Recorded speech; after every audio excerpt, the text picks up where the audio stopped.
Hi, everybody. How y'all doing? It is phenomenally exciting to be here. It is an opportunity of a lifetime for me.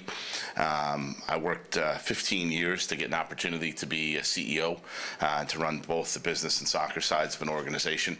And this is just an incredible opportunity to work for Steve, to work for Arthur, and to work with our leadership team of Demetrius and Georgia and Carlos and Gonzalo, and to establish a new foundation for Atlanta United and to build on all the success of what's come before in 2018, 2019, et cetera. Some big shoes to fill coming in for Darren Eales, but with this fan base and with all of you in the media corps, who I look forward to working with, I just couldn't be more excited. It's just a great opportunity, and it's one that I think has limitless potential. So just can't wait to get started. Thanks, Garth. Thanks, Garth. We'll go ahead and get questions. Steve, if I can invite you back up on stage. Again, when I ask you a question, just clearly state who it's for, Garth or Steve.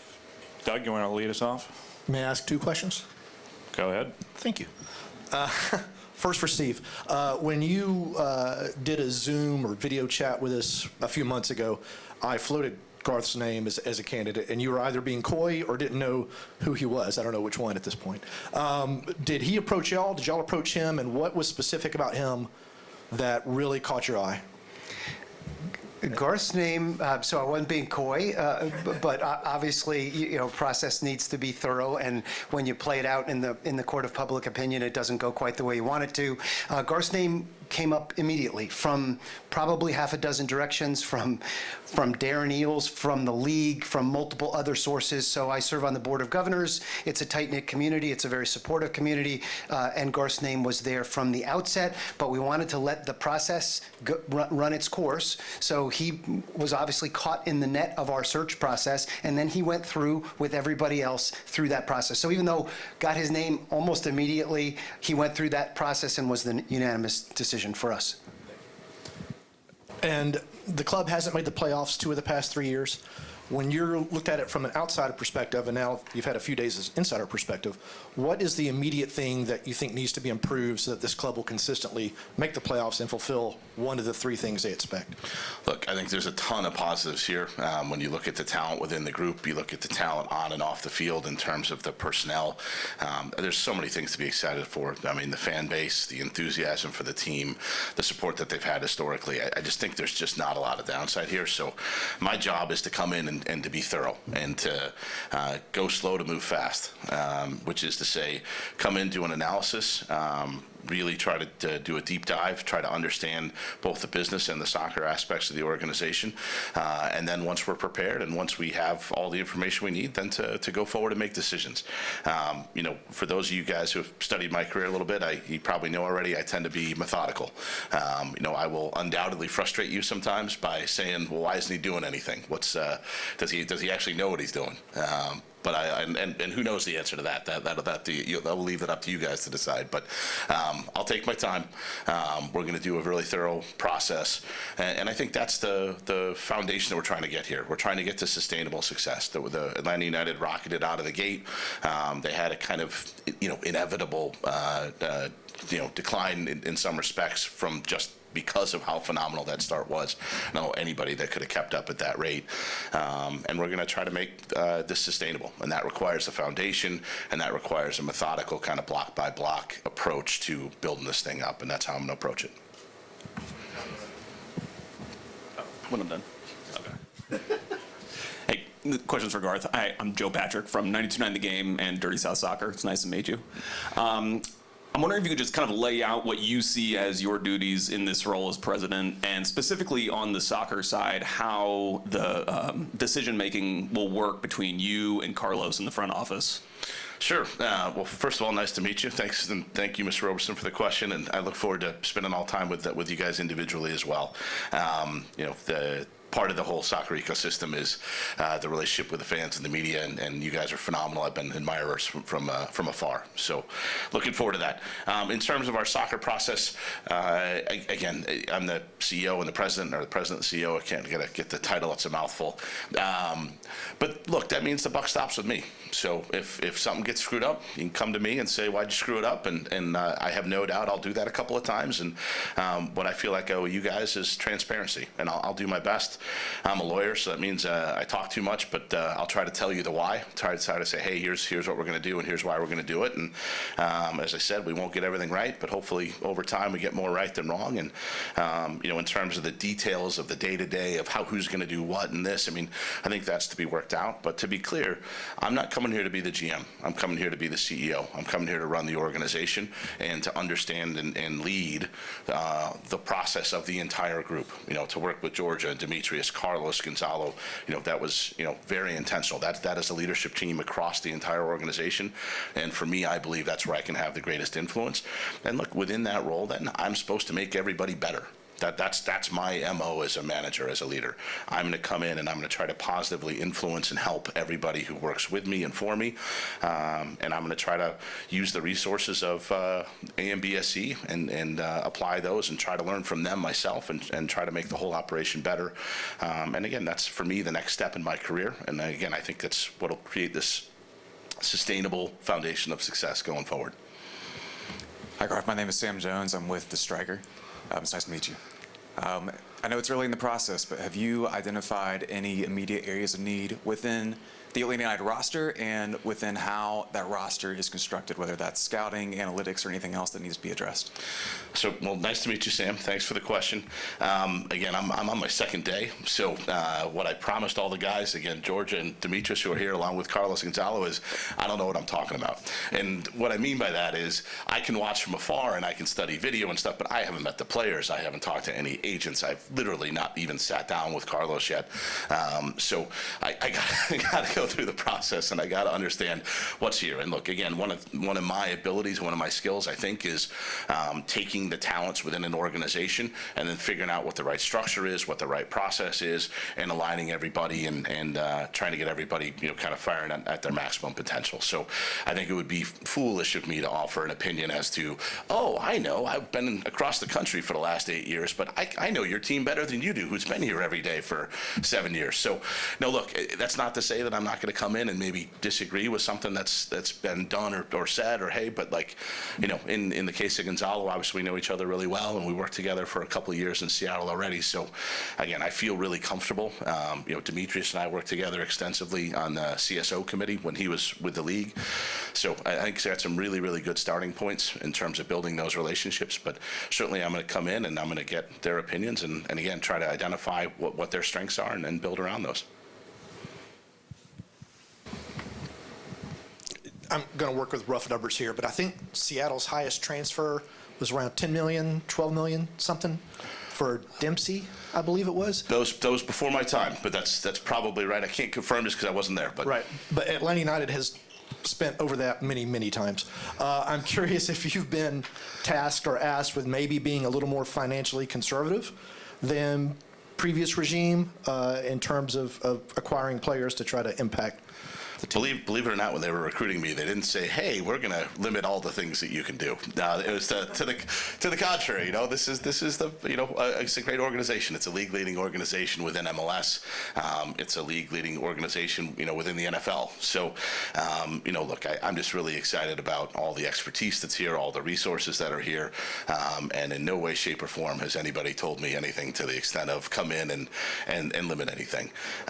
And again, like I do think we're going to go through our DP policy and look at where we've spent and has it been effective and can we be more efficient. And again, you guys will hear me use words like efficient. Don't let it scare you too much. Just means that we're trying to maximize our resources, because if you maximize your resources in a salary cap system, that's going to get you more good players. If you have more good players, you're probably going to win more games. So again, as we get to know each other, I am not a rocket scientist. Again, I'll make lots of mistakes, but again, I'll try to tell you the basic stuff, and the basic stuff in sports often isn't that hard. It's just sticking to the plan and understanding, again, that if you execute on stuff like get more good players, usually it works out pretty well. We'll go Joe, Sam, and then Blaine in the back. Questions again for you, Garth. You left Seattle where you had unprecedented success there with that team.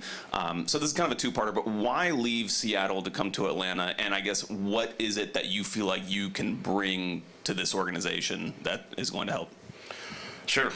Look, as I said, I've been a GM for 15 years, and I worked for 15 years. And I think you guys know I started before that at Latham & Watkins, Fortune 500 law firm, big corporate law, all that background. And it was phenomenal training. And, you learn about 100-hour weeks and sleeping in your office. And that's actually how I met my wife. Story for another day. But,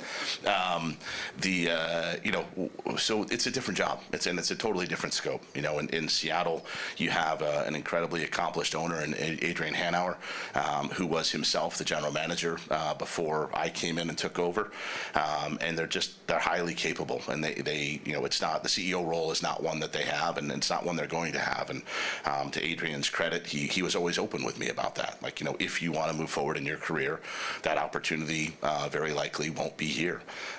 And again, I think there's an argument that that's just not the way Seattle's set up, and as long as Adrian's there, I don't know that they need it. And they've had phenomenal leadership on the business side, all along, just as Atlanta United has. So this is a step forward for me, to be able to come in, run the business and the soccer side. And again, I think having been a business lawyer in Latham many moons ago, I think I have some foundation. If nothing else, I know how to learn some stuff, and hopefully I can figure it out. And again, I'll lean heavily on our leadership team led by George on the business side, and again with Demetrius, Carlos, Gonzalo, and get everybody together and hopefully make everybody a little bit better and collaborate and be collective and go forward from there. You talked about finding more good players. I wanted to ask you about your particular process in doing that and what you value within that process, whether that's certain analytical aspects, certain scouting aspects, or anything else that might come along. I'm a big believer in objective evidence. I'm a big believer in data. I'm a big believer in it's wonderful for me or anybody else to have an opinion, but again, the lawyer in me is always going to say, well, why? When you're in law school, you get evaluated, you get asked a question, and you have to argue for and against. You have to argue both sides of every question. That's what a law school answer is. And I think that's the culture that I want to promulgate here. Again, come in, have an opinion, but understand what's on both sides of that argument, and then try to make the best decision for the group collectively. So we're going to be data-driven. One of the things we're going to look at is our analytics support. I think from what I understand, again, I haven't even met with Arjun yet, but everybody says he's phenomenal. But it's also, he's one person. And, I think if you look at the foundations of some other clubs around the world, maybe that's an area where it can be a point of emphasis for us. Maybe that's an area where there's an opportunity to build out. Again, probably premature to say that without having been there for more than one day, but that's definitely something we're going to roll up our sleeves and get in. And certainly before we start spending vast amounts of money, I'd certainly want that to be supported by evidence and data, and not just my opinion coming from the West Coast. Garth, it's Blaine from Fox 5 in Atlanta. Welcome. Question for you. How attractive was it having Gonzalo here, somebody you've worked with, and to be able to work with again in that relationship? I think anytime you're starting a new job, having a friendly face, having somebody with whom you're familiar is really desirable. And as I said, it's not just Gonzalo, but Demetrius here. We worked together for years at the league and with the Chief Soccer Officer Committee. It's another mouthful. And look, Carlos and I also know each other. I mean, we aren't as connected personally, maybe, but again, work together on the same committee, have lots of friends in common, and look, Darren was a friend of mine for many years as well. We played together on the immortal 1995 Hampton Roads Mariners. So if you're ever looking for talent pipelines, Hampton Roads Mariners, that's where all the magic started. I'll go with Doug, then Joe. The Hampton Roads Mariners. Two questions for you, please. You said you haven't met with Carlos. Have you had a conversation with Carlos? Have y'all talked about Joseph's future? Is the first question. And the second question is, Darren was a pretty large social media presence here in the Atlanta sports scene. Are you on TikTok? Are you on Instagram? Do you have any plans to try to not be the next Darren, but to engage the fan base through non-traditional means? Goodness help us if I was on social media. I have never had a social media presence. I don't know that I want to contemplate that in any form or fashion. I know I don't want to get on Twitter after a home loss. That's for sure. That's been consistent across Salt Lake and Seattle, at least.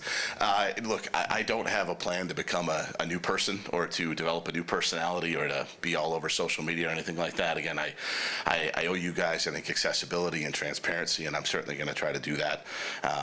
I think I like to think I'm fairly down to earth and relatable and things like that, and I'll try to bring that attitude to all the interactions. But no plans to be on TikTok or you don't want to see me dance. I mean, there's no upside to anybody in that. In terms of Carlos and Joseph, you guys showed a lot of restraint, by the way. For question 5 before we got to Joseph, I can't believe that came up. Look, we're going to talk about everything, and we're going to look at the whole team. And again, yes, I've talked to Carlos. Yes, I talked to Carlos before I took the job. It was not he wasn't surprised to see me when I walked into the door or anything like that. But again, that's different than sitting down and throwing up the whiteboard and going through the depth chart and the salary cap and all the different machinations. And, I haven't even seen all the player contracts yet. So we got a lot of work to do on that front, admittedly. But again, I think Steve referenced this in this opening statement. In a lot of ways, this came together very quickly. I think we're ahead of schedule in that sense. It really was logistically impossible to get the interview process started, at least from my perspective, before the end of the season. I mean, Atlanta, we're trying to make the playoffs. Seattle, we're trying to make the playoffs. So and it was a multi-step process, that involved virtual and in person and lots of things to make sure it was equitable. And as Steve referenced, I think it was a phenomenal talent pool that was interested in this job, understandably. And so, look, I got out here as fast as I could, and I'm eager to get started. And certainly we're going to, again, now dig into it and roll up our sleeves and try to make some good decisions. So no decision has been made on Joseph. Is that accurate? I have not been in the conversation about Joseph, so I'm giving you everything I know as of this moment about Joseph. This question's for Steve. You talked about the search and kind of filtering down to, it seems like 7 finalist candidates, and you mentioned that it was kind of unanimous within the leadership group that Garth was the top candidate. Can you take us inside that room and talk about just why that was unanimous? What the leadership group was saying about why Garth was the top candidate? So values is our kind of North Star, and we've got our core values, and those are non-negotiable. And when you get to finalists, their credentials are there, right? And Arthur said the same thing to me when I looked at this, when I took my job 7 years ago. He said, you're here because you've got an accomplished resume, but it's who you are that really matters. So for us, getting this right is really, really important. Hiring a resume is kind of an easy job to do. Hiring a human with a value system that can lead a team and unite people and bring them across the finish line, that's the kind of person that we were looking for. That's why we got a collection of our most senior leaders. Rich McKay was part of it. We had Greg Beatles. We had Tim Zalowski. Arthur obviously was there every step of the way, but it was all there to kind of screen on value system, right? Obviously, he did an extensive analysis, kind of an assignment, if you will, just to demonstrate. But we quickly said, Garth got it. You can do analytics. It was great. He did a deep dive analysis from across the country, just to demonstrate kind of his process, his thinking, and that was fantastic. But for us, the most important thing was that, and Garth passed on every front with all of our senior leaders, which is the most important thing, because the cost of getting things wrong for a senior leader hire is really, really high, and good, smart, thoughtful companies take their time. And even though this went really, really well, just from a timing standpoint, we didn't rush it. We took that time, and we found the right guy. So. Can I ask a quick follow-up? Just a couple more for Garth. Just wanted to ask a quick follow-up on that. Was Garth's MLS experience important for the club at this stage? Obviously, coming out of what was described a ton of success at the beginning, and then kind of getting into this new phase in this kind of COVID era, was Garth's MLS experience important for his hiring? His track record of success across multiple clubs over a long period of time, winning a lot of trophies, was certainly a factor. Again, we cast a global net and we looked at global candidates and we evaluated pros and cons of each of those candidates. But at the end of the day, the package that Garth Lagerwey represented across every dimension, including MLS experience, obviously that played a role, made him that unanimous candidate. All right, one more to Sam, unless there's any others. Garth, this could be an off-season where Atlanta United probably has to fill one DP spot, maybe two. Wanted to get your philosophy on signing DPs and what you're looking for in a designated player. I understand in Seattle, of course, you have some older DPs, João Paulo, Raul Diaz. Atlanta is always kind of skewed younger when it comes to designated players.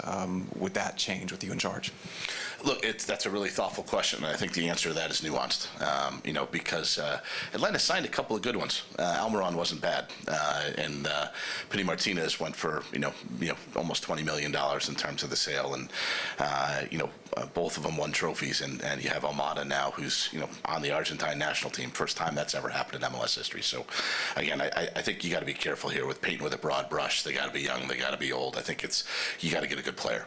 And the one commonality that I see across my career is I've always been permitted by ownership to go sign the best player. And I haven't been asked to sign a star, somebody who's got marketing potential or anything like that. And it's one of the benefits of having really a rabid fan base, where you have the fan support that you have here. Again, it allows you to go out and sign the best player. Now, you may still screw that up, but I think it's more important to do that. And if you have the analytics and the scouting and you have the whole team aligned and you have a good process in terms of getting a good value for that person as well, I think those are all the things you look for in a good DP signing. And look, the other thing, again, you guys will probably get frustrated with me at some point, but Ladero got signed in the summer. Rui Diaz got signed in the summer. And that's not because I have some religion about that. It's just that's when the marketplace is open. That's when the most players are available. And again, that's not to rule anything out for January. But, that is something where you got to go where the players are and you got to do the right deal. Because if you do the wrong deal, that can hurt you more than doing the right deal. But if you get the right deal, you get a prime age player, I think you can have a really phenomenal start in terms of building a good MLS team.